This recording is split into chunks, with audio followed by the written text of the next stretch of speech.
guys? Welcome back to another episode of Behind the Struggle. I am your host, Alexia, and I am behind the struggle tonight. Full transparency, I have a fucking headache, y'all, but that's not why we're here. Anyways, you can find me on the gram at Alexia_Lou. Don't forget to follow my TikTok at Asexia, very important, and our YouTube channel, youtube.com/behindthestruggle. Of course, I am... Wow, I was going to say follow. You know what? You are following me. I'm joined by rapper CEO and his friend Raheem. Go ahead, you guys. Tell us about yourselves. Hey, how's it going, guys? I'm your boy, CEO, and Alexia, I'm going to give you an Advil. But aside from that, you can follow me and all my social media links at thisisceo.com. Well, enough about me. You guys hear about me on every episode. But today, we're joined by my good friend, digital iPad artist, and fashion expert, Raheem Nelson. Raheem Nelson! Welcome to the podcast, bro. Welcome to Behind the Struggle. Whoop, whoop. Thank you. Thank you for having me, guys. I am Raheem Nelson, and I love how you stressed the fashion expert part, too. I appreciate that. Yeah, not a problem. If you do, Yeah, you is that guys accurate, don't know, or is that just like bro love? Like, Nah, it's It's super accurate. accurate. Yeah, I would say it's accurate. It's something passionate. My man is just if y'all can't see us because this is an audio format, but my man is always dressed to the nines, like always wearing a suit. I'm telling you right now, I hope it don't happen, but if he was shot and killed, he'd be ready for the funeral. He'd be ready for the wake. He's already in the suit. You got to throw him in the casket. what an interesting way to describe that. You're welcome. What's wrong with you? A lot of things. Okay. How much time you got? So Raheem, tell us a little bit about yourself for our audience who doesn't know you and your work, and what does that entail? Sure, definitely. So I'm a creative entrepreneur. I'm based in New Haven, Connecticut. I enjoy creating digital portraits, urban landscapes, like places like New York City, New Orleans, other places I've traveled, and just basically taking things that I know from cartooning and illustration, oil painting, and doing that in a digital way. I enjoy working with different clients and individuals. Like I've had, it's been really blessed to have like big, high-profile jobs, like with the Arts Council of Greater New Haven and Arts and Ideas, which is also in Connecticut, and they have like this big international festival. So things are good, and I really enjoy just being able to work with people and just make connections and create art that is just going to inspire people everywhere. Very nice. How long have you been doing art for? In general, I guess you could say since I was 7, professionally, probably like the past 10 years. Sheesh. It's took the words right out of my mouth, Alexia. Wow. So, where'd you go to school for? Did you study anywhere particularly for art? I went to the School of Visual Arts, just like you did. That's crazy. And, yep, crazy. I went for cartooning, and I think towards the end of my time there, I'm kind of transitioning into illustration, and oil painting also had like a really huge impact on me too. So I'm kind of like just always going back and forth between the illustration, the oil painting, and the branding and stuff like that. So I like having variety in my artwork. Are you available for hire? Always. You guys hear that? We'll get into his credentials and contact a little bit later. Well, Raheem, I actually have a question for you before we get into the meat of this conversation. Pause, I guess. I remember when I first met you, you used to do a lot of things on paper with inks. I remember the comic book that you were working on, and like you said, oil pastels. So I guess my question to you, when did you decide to transition from that into digital art? Because I think you were one of the very first people that was kind of like pioneering like iPad art. Like there wasn't really a lot of people doing it when you first started. So what caused you to One kind of the first people in your life, or you mean for real? For real. Like he's been sponsored by Apple and everything. Mm-hmm. Damn, Raheem. Yeah. Let him know, Dream. Let him know. Yeah. So I remember taking it on pretty early. Like I would, do comic books, as you know, and I would like kind of just take those sketches, those line drawings, and just like soup it up in Photoshop. Because like I used to use colored pencils and markers. I was like, oh, let me see what Photoshop is about. So I started using that in high school, and then I used it in college as well. And the iPad came out in like 2010, I think. So I bought it like as soon as I could, and I started drawing and painting on it using a program called Autodesk Sketchbook Autodesk is a huge company known for like their AutoCAD software, but they also have the drawing program. But yeah, I think I was one of the first to use it, like in my city, in my state, and just in general. And I've just been sticking with it for a long time. It's been like really fruitful with my career because I was able to get like different partnerships and ambassadorships, and it was just really great to be able to. I mean, it's still really great to have artwork that I can just complete on a device, make any changes I need to make, and then like email it to the client or whoever's hiring me for the job. Yeah, that sounds way easier. But did you transition fully to digital art, or do you still do the paper and pencil thing? Yeah, that's a good question. So you could say like 95% of my work is digital. There's still a 5%, like if I'm getting hired to do a mural, for instance, like I did a mural for Yale, and they wanted it a certain way. And I was like, all right, cool. Like it's a chance for me to go back to acrylics and, just kind of make it on this mounted canvas, which was really nice. And yeah, I still enjoy it. It's nice to have that point of reference where things are actually tangible, but for the most part, it is digital work. That's awesome. Yeah, because I know, like, even just for myself, my own experience, like, I was, came from traditional animation where we had to draw everything on paper, then scan it to make it then digital to then color it and everything. And then obviously eventually things evolved. You have like the Cintiq and you could just draw directly, so you could just skip the whole paper process and scanning everything in. But in the beginning, yeah, I remember you being one of the very few people doing it on the iPad. I'm sure there were other people around, but it wasn't as well known because the iPad was just coming out around that time. Not to But age was that ourselves a too much. preference thing or a talent thing? That's a good question too. Damn, get him, Zuli. Oh, I like the questions. I appreciate it. I think for me, it became a preference. Like when I'm illustrating something on an iPad, or if I'm doing canvas or paper, it's gonna look very, very similar. Like there's not really too much the iPad is really like doing for me. It's like I have a little flexibility here and there. Like if I make a mistake, I can easily undo it. Whereas like for pencil and paper or acrylics or oils, I have to be like really intentional. Like, okay, the eyes are gonna look like this, or the nose is gonna look like that, or this background is gonna look a certain way. Because if I create the underpainting, I want to make sure everything's set up in a way where I can just move forward to that next step. Whereas the iPad, if I'm painting a particular way, I can create a scene and I can undo a few steps if I need to. But I think it's like a preference thing. I think you give me a paintbrush, you give me a pencil, you give me, oil pastels, I'm gonna be able to make a piece of art. That's awesome. Yeah, I mean, because I know in the beginning, and I'm sure you could elaborate on this a bit more, but in the beginning with the iPad art, the programs weren't so really like accessible or user friendly to artists in the beginning. I think eventually they started to because they realized more and more people were using it as a replacement method for paper and like doing art on the go. Would that be accurate to say? Oh, absolutely. Like I remember in the beginning using programs, and the big issue was like the memory on the device. Like so I could have a few layers and I'm doing a portrait, so like I want to keep everything separate, and then like it just crashed and kept crashing, and like I would lose work, and then like I would have to like go back and make changes. I was like, this is like such an annoying way to work.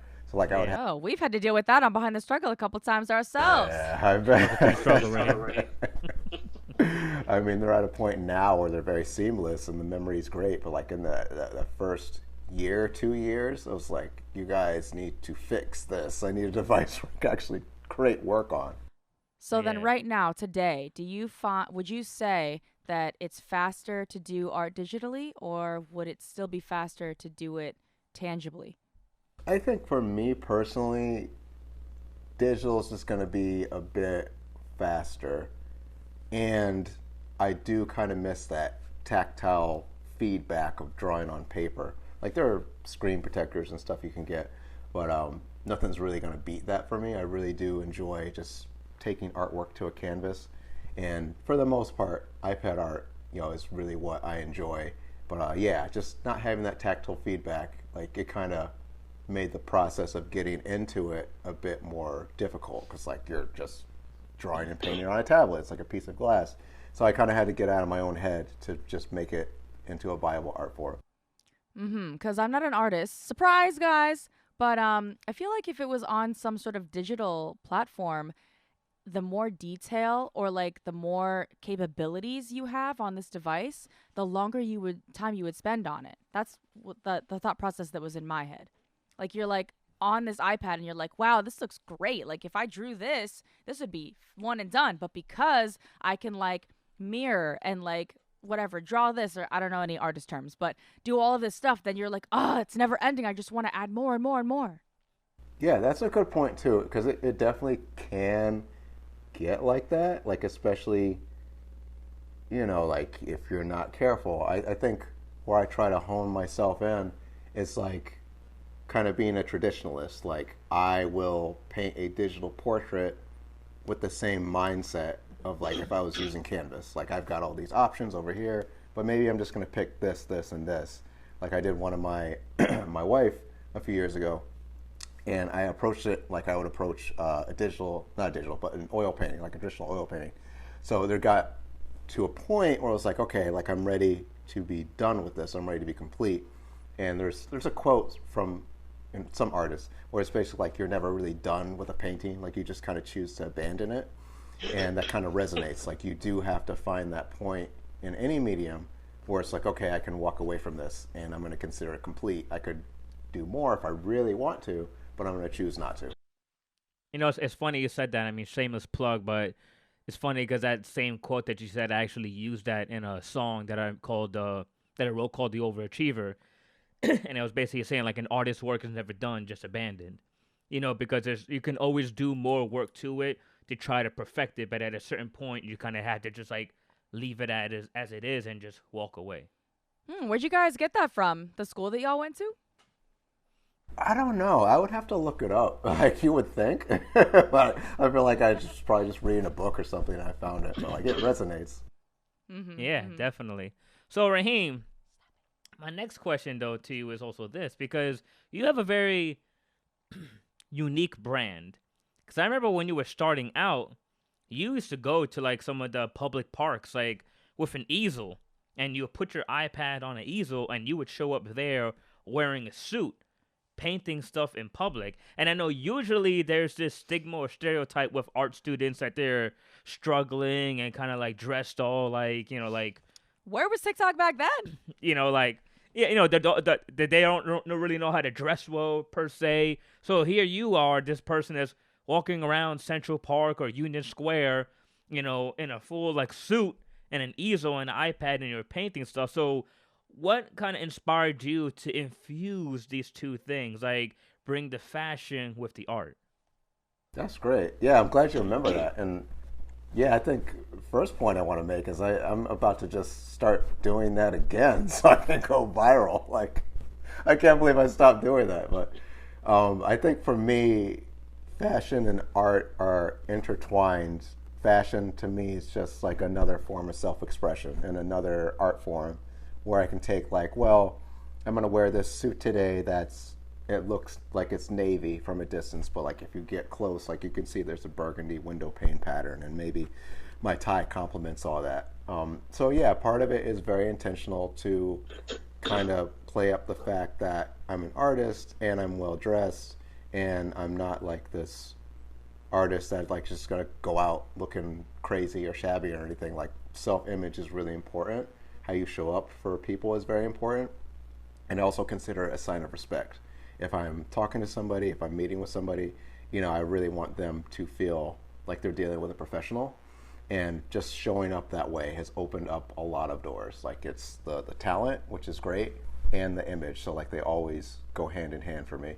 And then just being able to educate people on like dressing well. And it doesn't necessarily always have to be a suit and tie. I've been also getting into like casual wear as well. Like your essential pieces like a leather jacket or a bomber jacket, or like a coat, maybe mixing it up with like some sweats so you have like that elevated casual look. But I'm always looking at ways I can express myself as an artist in terms of like my work output and in terms of how I dress too. Oh, yeah, well said. So is it safe to say that you would never ever shake somebody's hand with a glove on? Ah, that is a good one. Yeah, a lot of people don't know that. Like, I will always stand up, and I'll always remove my glove when I shake somebody's hand. And of course, you want to be careful because of COVID and everything. But yeah, like it's just a sign of respect. Like you don't want to give a gloved handshake. You don't want to give a weak handshake because it comes off a certain way. So like no limp noodle or anything. Yeah, the lobster handshake. Yeah, and so many people Thank you, don't Raheem. know that. It's important.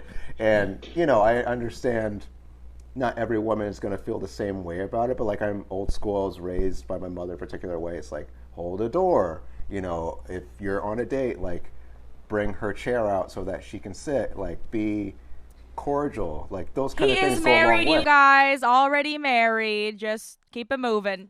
Yeah, just so y'all know, there used to be a running joke between us because Raheem's one of my boys. My cousin used to say it all the time when Raheem would show up in a suit, bagging mad bitches. And, well, my man's wifed up now, so. Shout out to Wilchie.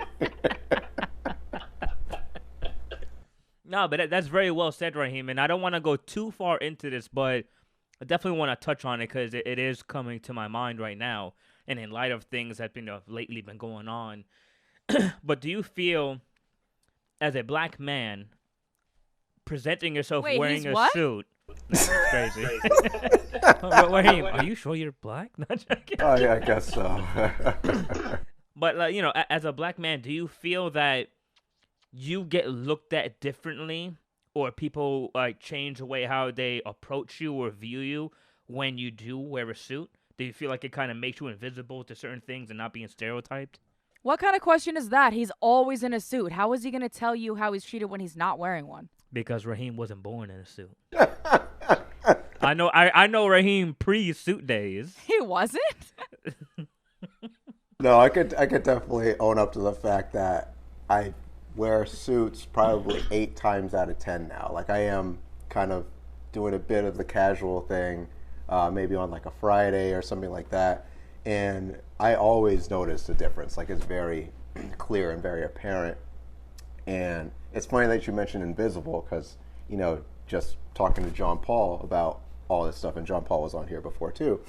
He and I have this running joke like I'm invisible to the police. Not like I'm doing anything that would warrant that kind of attention anyway. Thank God. Yeah, thank God. But he was saying that he's seen me like really dressed up and we've gone places and like the police will just like walk right by me. They won't pay me any attention. And part of it is like a safety thing. I do feel safer dressed like that considering all of the nonsense that goes down with people of color in terms of that. And it's just also causes me to feel really good about myself. I leave the house, I'm ready to do business, I'm ready to like conquer the world. And if I'm dressing down, it's most likely going to be a day like where I don't have any meetings, or if like I'm just going to like hang back. Like I'm pretty intentional if I'm going to like wear a suit. I'm usually either going to work, have some meetings afterward, maybe a few Zoom calls. So it all kind of like ties into not only the brand, but just how I move in the world too. So I'm Yeah. curious what dress down means to you. Okay. Naked. Yeah. No, Chris, that's a birthday suit. Can we keep it freaking PG at least? I have to because I'm trying to actually stay married. My man goes all natural. Well, now I see why the police would harass you if you were. Yeah. That makes sense. Yeah, so Yo, breathe. yeah. Dress down to me, one of my staples right now. I've got this really nice black leather bomber jacket. So That's dress down, y'all. that's dress down for me, yeah. I'll wear that with like a hoodie and sweats. So it's like I can still stay warm, but it's like all black, very minimal. Whoa. You wear sweats? I do. Listen, because we only wear pink on Wednesdays, so you in sweatpants just doesn't sound like it jives. It sounds crazy, but it works. I've got a camel coat that I usually wear with suits. What is that? So like camel meaning like the camel color of wool, or like a mohair, or like a cashmere. It's kind of like that style, and it has like lapels. So it looks very dressy, but you can wear that with like jeans or a hoodie or something like that. That's like my weekend look usually. Can you wear some Timbs? This is like a horrible podcast because I'm sure the viewers like can't see what you're talking about.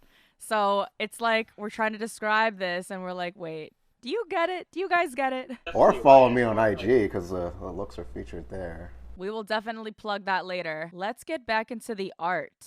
Yeah, well, before we get into that, I also do want to say, though, I do remember, I don't know if you remember this, though, Raheem, because I asked that question about the attention just because I remember way back, we went to a bar one time. It was you, me, Emmanuel, Cruz, and you were wearing a suit. And there was a guy sitting at the bar, and he just kind of looked at you. He's like, oh, my man, he could take my seat. He just got up and left and gave you a seat because you were wearing a suit. What the heck? I was like, damn, all right. I was like, I need to get me a suit. That was hilarious. And since then, you still haven't dressed nice like that, Chris? I mean, I do on occasion. It's got to be for the right person, you know? No. Your sister's wedding. That was it. She's the right person. She's the right person. You hear that, Allie? That aside, though, yes, getting into art. Today we're going to be talking about AI image generators. So, for those of you who don't know, oh, because of the trends. yes, so for those of you who don't know, AI image generators allow people to have next to no artistic talent to basically create artwork with just a few keywords and clicks. And lately, there's been a big surge in AI-generated content with tools such as Midjourney, Stable Diffusion, Dolly, and even more recently, the app that was all over Instagram, Lensa. As a result, a lot of concerns have been raised on whether or not that these programs are committing copyright infringement, because in the database for these programs exist billions of copyrighted images that get funneled through it in order to generate the images that they produce. So the issue is, so the issue is that the 6 billion training images which have been used from sources all across the internet were obtained and used without the consent of the original owners or website operators. Wait, so I'm going to sound like devil's advocate, but it's a genuine question. If people are posting, like, let's say that conspiracy theory about the 10 years crap, like how much I changed in 10 years, and they use that to, I guess, to help with age imaging software. If you are uploading all this crap onto your Facebook or any other social media, is that copyright protected? Well, I know for Facebook, if you're posting photos of yourself, as far as like your face and everything, I know that Facebook is allowed to use that information because sometimes you'll see that they'll start to recognize your face so you can tag people. So they tell you that like by uploading these images, you allow it to use it to our database. You know, so how do you know that these images that the AI has taken into account are in fact copyright? Well, because copyrights are from art. So the things that are getting funneled through it, some of these art pieces that people are creating are generated using styles by coexisting or already existing artists. So if you typed in the word Mona Lisa, Vincent van Gogh, Starry Night, the program will then generate an image similar to that style. And you already know who that style comes from. It's from Vincent van Gogh. Or but if he's you dead. were to type, doesn't matter. It still belongs to that person, the owner, or the estate, on whoever he has a living family member that belongs to. There's still a thing of ownership. And Raheem, I know you can kind of get into that a little bit more with NFTs because that's a whole other thing. But my question to you, Raheem, as a digital artist in the space, what are your thoughts on this, and how do you think this affects artists? Yeah, that's a good question. So I think when I first heard about it, messed around with it, I was like, oh, this is pretty cool. I can see this being its own thing. Like you have photography that you're creating in a dark room, for instance, developing photos, and the digital photography. I kind of looked at it in that sense to start. And I think things shifted for me when these stories and claims came out that, were actually verified of artists having their artwork funneled through that database and taken without their consent and used to create artwork. Like that's something that I really have a problem with. Like you have like to equate it with photography, for instance. Like if you just grab a photo from Google that is licensed from a photographer, you're taking from them, and consent is a real thing. Consent with artwork, photography, that kind of thing. So if somebody is creating a Facebook avatar based on an artist's style, an artist that is monetizing their work, and maybe they're famous, maybe they're coming up or something, and this company is using this AI to use that style, that's not really something I can support. Like I can see something like a pilot program or wherever where artists are co-signing and contracted to have their style used for the AI generator. So artists are monetizing off of that. And it's like, yeah, like if you're taking a Van Gogh, like that's the estate and everything, and that's not cool. And at the same time, I think it's even worse, the cases I've heard of living artists having their work taken. And those artists are really trying to create either portraits or landscapes, and then also having the issue come up as of late with artists creating work in the digital space or whatever, and the question being like, well, did you use an AI generator to create that? So then like now artists are scrambling to, I guess, prove that it wasn't done with an AI. So this stuff is like kind of just unheard of. Like it's like the wild, wild west. And I just hope companies, I mean, I'm not sure if I really think it's going to happen, but I would hope that companies would just do right by the artists. Like the arts have enough issues in that field already with people not necessarily appreciating artists and appreciating the art form, but not really the fact that artists have, to make money as well. And it's a profession. So it's stuff that I'm keeping track of, and I think I felt one way about it to start, but like I'm just not really cool with the business practices behind these AI art generators. I think it's really problematic. Yeah, that's very interesting. I'm going to play devil's advocate one more time. No, here Is we go, the devil. actual threat, shut up, Chris. Is the actual threat more so like the feeling that not only can each individual artist be replaced, but like, this computer program has honed in on your skills and is able to recreate it, so you're literally not like valuable anymore. Yeah. I think that is a real fear for a lot of artists. I mean, these AI art generators do, a good job at replicating styles. There are still some things that, still need work. Like, for instance, they do a pretty crappy job of creating hands. Hands don't really always translate well. And just because you're typing in a set of words, you might get something kind of randomized. You might get something that isn't necessarily good quality.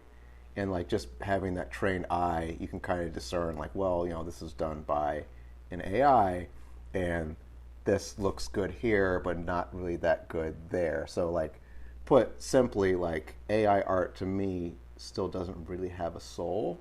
Like it's cool, but like I still see there being a place for human hands behind artwork, because I think artwork is still sure. Yeah, for sure. it's still a very that intimate thing.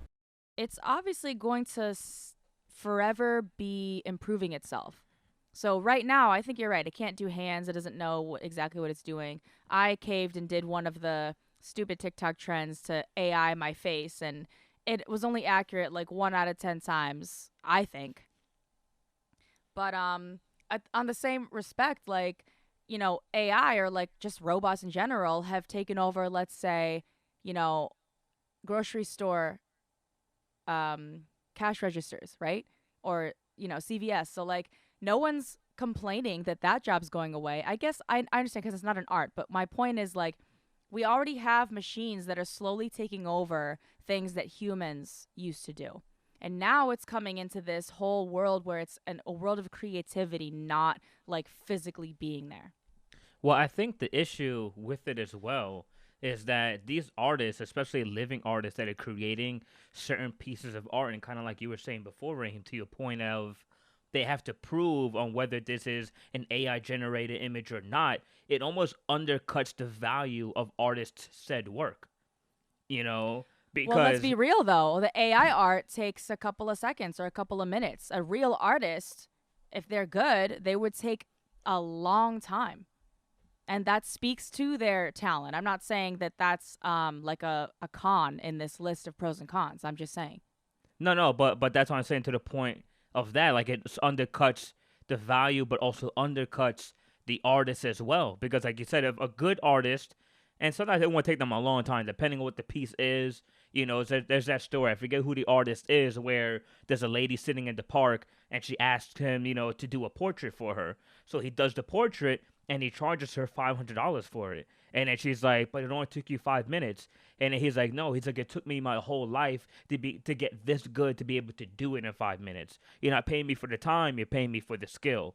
But that aside, But that's my point. Humans would take much longer. but that's what I'm saying. Where think about it, if you are a freelance visual artist, Alexia, and that's how you make your living, and now you can't find work anymore because all people have to do is go on a database like, you know, Midjourney, and just type it in, just sit and wait for 3 minutes, and they can get something close to what they want.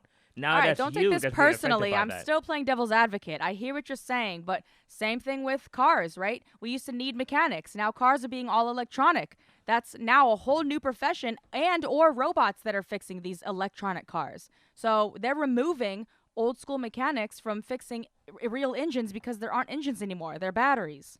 Yeah, well then the other thing also, right, which is the opposite side of this, where I feel like, you know, I guess where, you know, with every new invention that comes out, some people will use it for good and some people will use it for bad. And Raheem, you and I have seen this. One of our buddies that we went to college with, and I saw somebody else do this. Literally, someone was on Facebook selling these images, these generated images done by this app, claiming that it was their artwork, and then charging people a surplus amount for those images. So you could pay said program $5 to create 50 Yeah, different hell images no. for you. But what Obviously, this that's insane. no, but we saw it. This person was doing it on Okay, Facebook. but is that the issue that we're discussing right now? No, but what I'm saying is that anything that's created that can be used for good, other people will use it for bad. So my point is that that is another problem where people who are not artistically talented now can now prey on people and overcharge them and act like, "Oh yeah, this is my work. I created this." Well, meanwhile, you just clicked a bunch of buttons, took you 5 minutes, and you just kind of basically stole $150 from 10 people and claimed that it was your artwork, but it was through this program that basically is filtering billions of training images to steal different styles from other existing artists Right. out there in the world. So again, that individual is negatively manipulating the situation, which I do not condone, but it's still an issue of whether or not you find value in yourself anymore as an artist. You're like, Yeah. yeah, they don't need me. Boo. Well, then that goes into my next question, Raheem, since we're touching on that. Do you think, based on what we're saying, that this can also hurt an artist's livelihood when it comes to freelancing? Or do you think it can make their job easier? I think so. Let's see. I was just having this conversation recently with a friend, and I think there's going to be. I think it's going to vary from artist to artist. Like some artists have a style that's very iconic, very, I guess you could say, lived in, and they're not going to have any problems getting work. Like even if an AI can generate it. You have clients. You have people that want like things that are very specific. Maybe they want things a certain way. And AI, I think, is only going to be able to go so far in kind of replicating that. In other cases... Wait, I'm sorry. I'm so sorry. I just thought of this. So let's back it up just like 2 minutes. Beep, beep, What beep. if somebody came with the argument that you doing digital art is AI? Because even if this computer generator is not actually starting and finishing this art project, you're manipulating a technology system to create art. And even though you're drawing or whatever, you're editing it in ways that cannot literally be done on paper. So that's like baby AI. in a sense. That's a good point. Don't say no, Chris. This is like legit. You know how like it's not like robots just became sentient. Like we built up to this. So I would have to say, like, just with the way I work, anything I can do on this iPad, I could do with traditional media. It's possible. I'm saying it's. But that's not everybody. Yeah, that's not everybody. It's like, I guess when I'm doing art classes, like somebody might illustrate a prompt that I have in a completely different way. And they might use certain tools in the program that I guess they don't have a real world reference of. And then maybe it's like, okay, the program is kind of doing heavy lifting. Like for instance, there's a symmetrical drawing feature in the program that you can use. There are perspective guides that kind of help you create things here and there. One of the guidelines I give myself is that, like, you know, I like using this iPad and everything to create art. Can I do this in real life? Like, do I have a point of reference to create this piece of art? Like if it's cartooning, illustration, oil painting, and watercolor a bit, if I can do all of that, you know, IRL, you know, I think it just enhances the artwork I'm creating in the digital space. Whereas like if it were AI and I was just using keywords and everything, and it just wouldn't feel right for me. Like I create everything that I work on with integrity. Like it has to be true to what I'm doing, it has to be true to whoever's hiring me. And even if I'm not selling it, you know, it has to be rooted in like that traditional media. No, I hear you. And I'm not trying to throw you under the bus, but like I edit videos and that's completely different than what you're doing. But let's just say like there's an effect that can make the subject glow or like become blurry. So that's what I mean by like you're not typing in blur and then the computer's doing it. Like you're putting it where it needs to go. But like for you to do that on physical paper would probably take hours, or I don't know, like for you to make something glow, it would be like extra work instead of just, you know, clicking the effect, dragging it onto where you want it and putting it there. Yeah, I can definitely get that. Digital art does have its shortcuts. It has its ways of manipulating images to look a particular way. So one could argue that this was the beginning of AI art, just you were in control. Now we've sort of tried to make it so that we're no longer in control and we're just like lazily typing in forest and letting the AI do it. Yeah, to an extent, I can see the correlation between like your Photoshop and your Illustrator to the AI art that we have now. And even so, like digital art, I think if it's done right, can still have a very high skill ceiling. You know, not everybody is going to be able to be like a professional illustrator or something like that.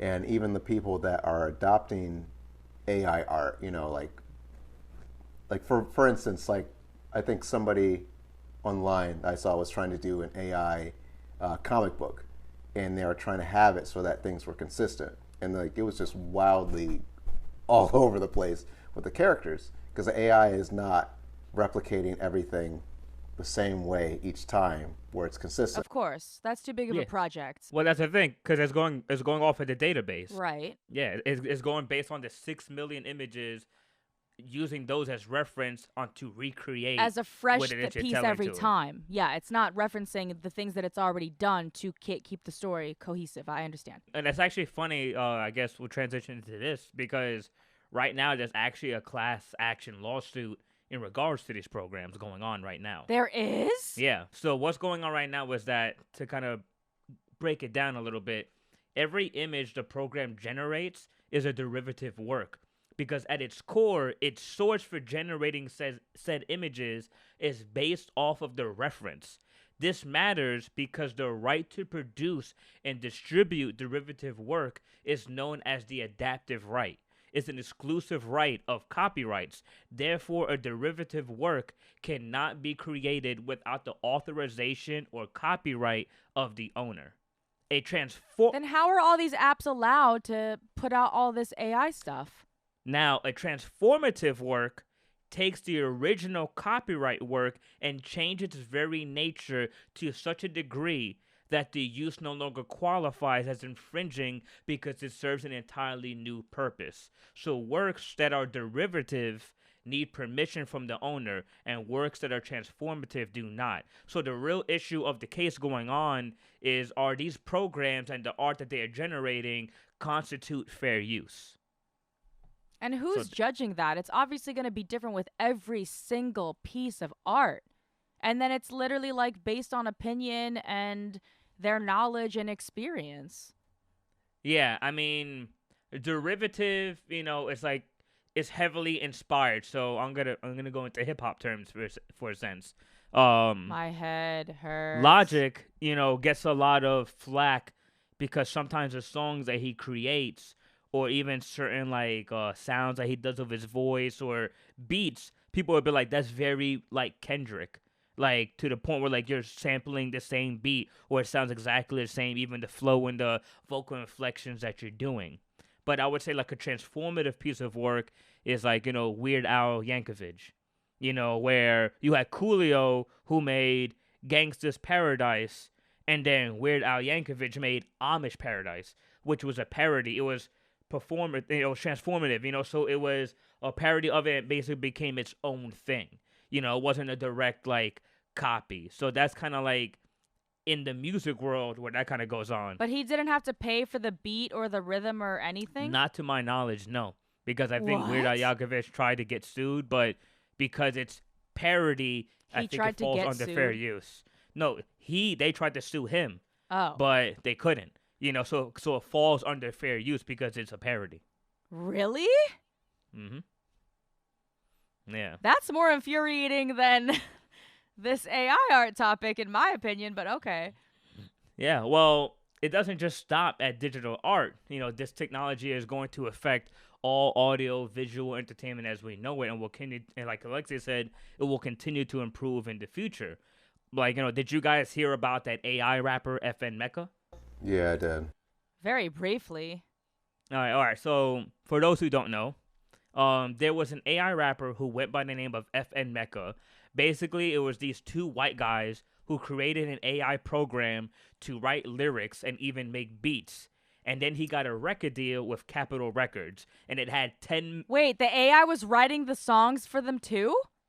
To an extent, yeah. Like when you'll go That's crazy. Because when you'll go on Gmail and you're like typing and then it will like predict... It'll finish the sentence? Exactly. It will do stuff like that. There's no way Google made a rap song. Let me hear it. Well, anyway, so these guys, they created this program, and they had 10 million followers on TikTok. And to kind of give you like an idea, that's basically the equivalent of creating a basketball player in 2K and then getting a deal with the NBA. Literally, yeah. Yeah, Also, Kyle the Hooligan, who was an actual real-life rapper, was approached by the guys who created FN Mecca, the AI rapper, and he was asked if he would like to be the voice of it. They offered him equity, royalty splits, and percentages for the music for using his voice to perform the lyrics that were AI generated. After they got what they needed from him, they ghosted him. Yeah, so he saw nothing from it.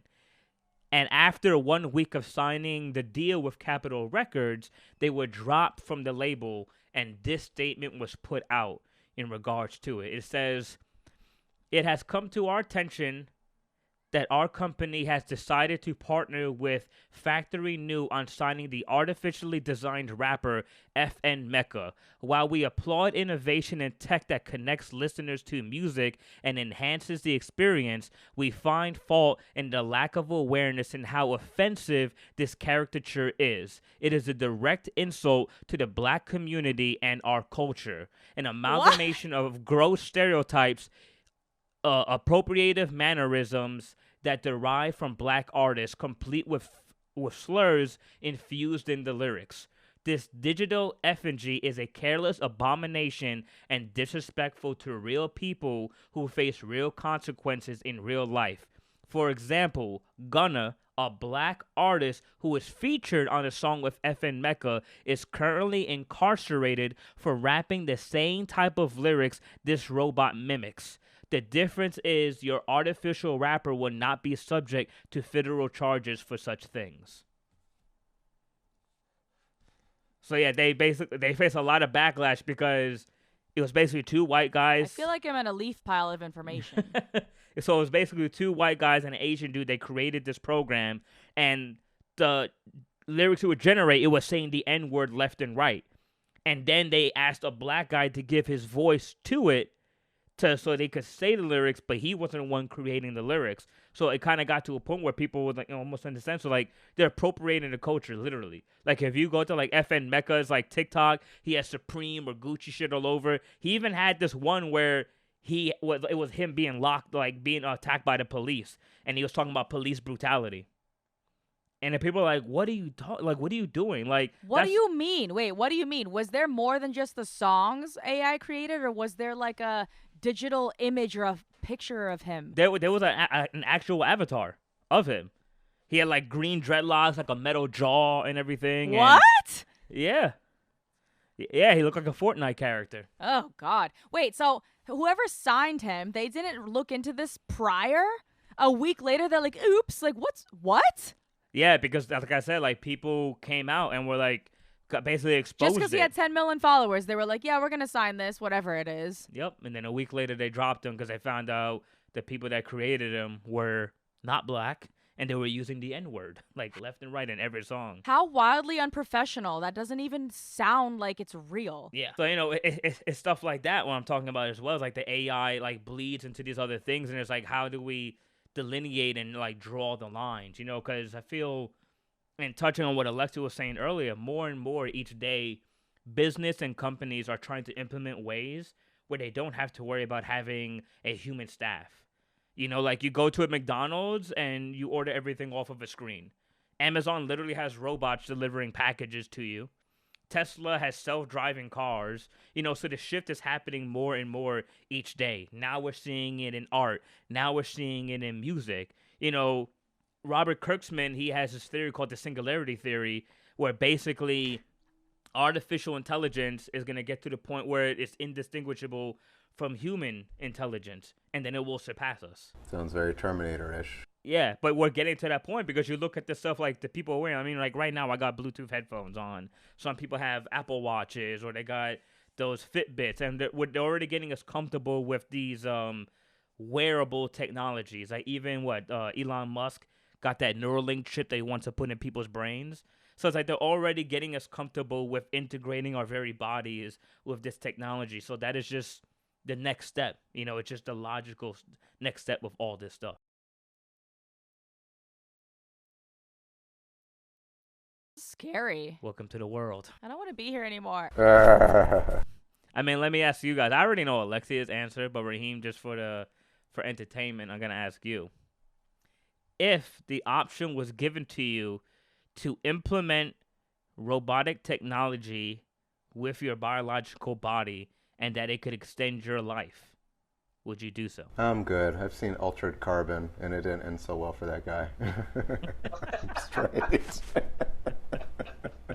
Interesting that we have all these movies and stuff that like already dive into these issues. So it's like, well, no, because that. But it's like, who thought of this though? How do we know this technology doesn't already exist? I mean, it's pretty crazy, and then like the Neuralink thing that Elon Musk wants to do makes me think of the anime Ghost in the Shell. Where literally like the name of is like the ghost is your spirit put into the shell of like an artificial robot, and in that world, that future, like literally hackers could basically download or wipe your entire personality of who you are as a person and upload something else into that brain. And now you're just walking around as a completely different person. And you can't do anything about it because you're just a piece of equipment sitting on the ground. Yeah. Yep. Because they find a way to take all the information of your mind and turn it into like data that could be put onto a hard drive. I mean, going back to Robert Kurtzman, which this is kind of creepy. Like he has every song and all these like notes and things that his father wrote, and his father died years ago. But his goal is to be able to take all that information his father left behind and be able to recreate his father's personality and put it into an artificial intelligence Who? to kind of metaphorically bring his father back to life. Who? Robert Kirkman. That sounds way too like Westworld season 2. Like, no. That sounds exactly like that. That's his goal. That's what he's trying to do. Yeah, if you guys haven't seen it, That's scary because does he even have his father's consent for that? Like, don't know. imagine I died, right? And Chris and Raheem, you guys are like super scientists, artists, and you're like, we want to bring Alexia back. You somehow upload my consciousness into a device, and you give me a robot body, and I fucking come back to life. I would be pissed. I'd be like, who the hell do you think you are? Did you ask me if I wanted to come back here? Well, you know what it is? Which is funny that you say that because I just had a disturbing image. It makes me think of RoboCop, because RoboCop touched on that in the 80s, where they were basically taking cops that were killed. Oh, yeah. Yeah, and then they would put their 'Cause consciousness into robot bodies. And what would happen is when these cops woke up in these robot bodies, their mind would freak the fuck out because they couldn't. It's not natural. Yeah, they couldn't grasp, like, wait, I'm alive, but I'm not in my body. And, it freaked them out. You would have to die again. Like, that shit probably was not fun the first time. Now you're going to make me do it 2 times. Yeah, I mean, look, there are some celebrities that have put down payments to Robert Kirkman because he's predicted a lot of things that have come to pass. Like he's predicted things in the future that have happened, and they've already, given him money, where I think William Shatner, he was the one that was on Star Wars or Star Trek. Celebrities like William Shatner have actually even offered to pay this guy Robert Kirkman to take their consciousness and store it on a hard drive so they can be re-uploaded because they don't want to die. So they basically want to be immortal, these people. How would that even work? It sounds like this show called Upload on Amazon Prime, so I think they're trying to say something. Alexa, you good over there? I'm telling you, this can't be, it shouldn't be a podcast. It should be a video because my dogs are barking and I freaked out and I said something to them. Then when I turned back to the computer, I hit myself in the head with the mic. Oh, man. And now I'm trying to tell them to be quiet. They're still barking. And I'm trying to keep up with this conversation. Wow. Anyway. Chris, you got that firmware update ready to go? Yeah, I do. I'm working on it. How right would now. you even upload someone's consciousness, let alone download it? It's a good question. I don't know. I'll leave that to smarter minds than myself. Matter of 'cause I'm not fact, trying to mess listeners, with that, if anyone's listening, I will upload your consciousness. Pay me a great fee. I'll do it. And, when you pass away, I will re-upload it into something else when you're gone, okay? Wow, do not, guys, I'm telling you, as someone who works with her, That's what I'm saying. It sounds like a scam. Do not do that, especially to Alexia. If you are someone that has wronged her in some way, shape, or form, get ready for your mind to be uploaded into a fucking cricket. No. I'll bring you back, just with no limbs. This should have been a video podcast. Mess up, bro. I'm gonna bring someone back as a potato sack. Wait, anyway, the point of that is that literally can't be possible. I understand technology is wild right now, and we've discovered the God particle and blah blah blah. There's literally no what's the difference? Being conscious and aware or sentient. Maybe we can create that life in AI because they're inevitably going to, search inside themselves, Westworld, and find out how to be sentient. But if you're going to have a sentient being lose its life, lose its soul, lose whatever makes it alive, and bring it back, that sounds crazy. I mean, they touch on this a lot in science fiction. I mean, Raheem, have you seen the newest James Cameron film, Avatar 2? No, I know of it, but yeah, I haven't seen it. Okay, yeah. I mean, there's literally a character. Spoiler alert for y'all that haven't seen it, even though the movie's made $2.2 billion already. He died in the first film. And then in the second film, they brought him back in a Navi's body by uploading his consciousness up to the point before he died and re-uploaded him into another body. And he was just able to just continue carry forward. No. That just sounds like the metaverse. Thanks, Alexia. Thank you so much. No. No. That just sounds like the metaverse. The same thing when you're I don't know, I'm going to take a nap, right? and you just like have this auto function in Minecraft, or I'm making it up, but you know what I mean? Like you could literally go into the metaverse and your little thing could be mining. I don't know how to play Minecraft, but it could Neither still be do doing I. things while you're sleeping. It was just funny how you merged Minecraft and the metaverse. Could they? Like, you know, it sounds like the metaverse and your Minecraft. I'm like, two What? completely different Whatever. things. Guys, like, please, all the game heads, whatever, don't make fun of me. I don't play video games, as you can see when I tried to play The Last of Us 2 years ago on our YouTube, by the way. But no, that doesn't make any sense. Like, I guess if you were to upload, like, your character, your little avatar, like MC Mecha, and you went into the metaverse or Minecraft or whatever, if they're different, and then you're like, okay, you know, build me a house while I take a nap, right? That whatever being is doing what you want it to do and you're sleeping. So if someone's dead, like died, and then you could upload the consciousness into Facebook's metaverse, what's the difference if everything in that metaverse is what's real because it's real to you? Well, here's the thing, though, right? I think you're limiting it to the metaverse, but all right, I think about this, and I think this would be a reference that kind of makes more sense. It makes me think of Age of Ultron.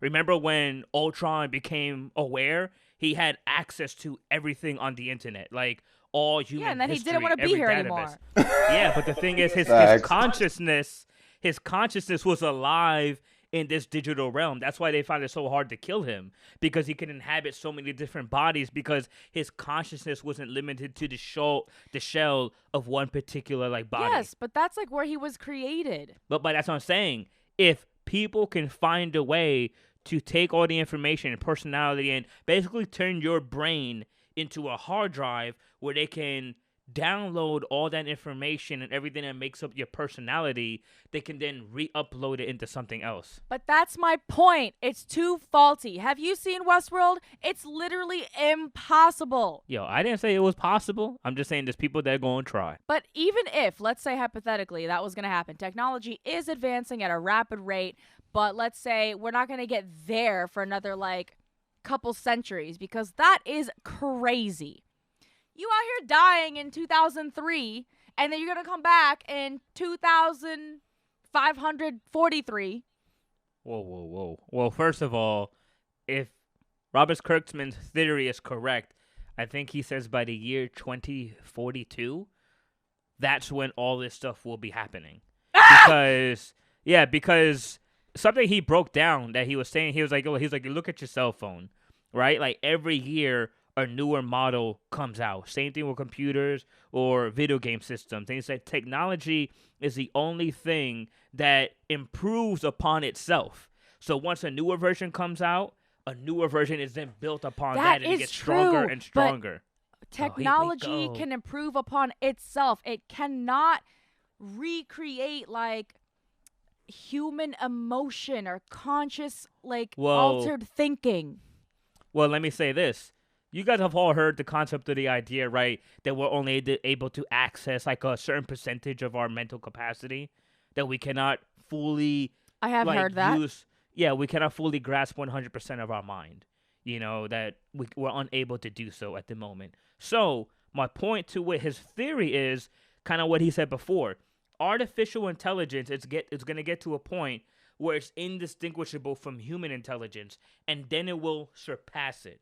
So artificial intelligence will be able to conceptualize and think of things that we can't even perceive, because his intelligence is going to go beyond ours, because like I said before, artificial intelligence continues to build and build upon itself. So when it starts to open these new avenues, we will then start finding ways and like, oh shit, we can now upload our memories and basically in a sense become immortal. Yes, but that's all based on things that whatever has access to information that's already happened in the past. For example, if you tell me a bit of bad news or whatever, the way I react is going to literally differ at what mood I'm in, how old I am, like what happened right before that happened, you know, like it's going to, and if you give me that same news, like erase my memory, give me that same news the next day, my reaction's going to change because it's going to be based on how old I am, what mood I'm in, what just happened right before, you know what I mean? So technology it's not by chance like that. It's not going to just play Russian roulette with itself and be like, I wonder how, if I was an actual human, I would think given every circumstance that led up to this moment. They're going to act according to how they think someone would react in that situation. And that's a very specific example, but those things, that's what I mean by like, it's going to take way longer for AI to like feel. Yeah, I mean, I get where you're coming from, and it kind of made me think because it's kind of scary because they may be able to, in a general sense, get who you are as your personality, but Right. think about what you just said. Like, okay, it's all dependent upon my mood and what Yeah. happened to me beforehand and everything. Take- So, but the crazy thing about that though is now your personality is kind of like a template.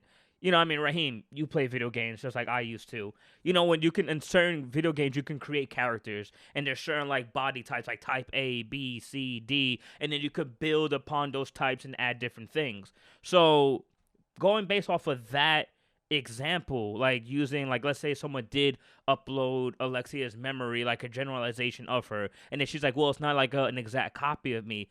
That's the scary thing, right? Because now someone can customize Alexia's personality to fit their own needs. You know, it's like, oh, like I can make her react to this or like that, you know, to like have like this perfect type of version of what I wanted her to be, which is already creepy. Yeah. Right, so take my all-time favorite show into consideration again. Don't mean to spoil it, but the end of season 2, we find out that he was trying to recreate his father. What, Chris? Anyway, so he did successfully recreate his father in every aspect imaginable. He even sat in the room and had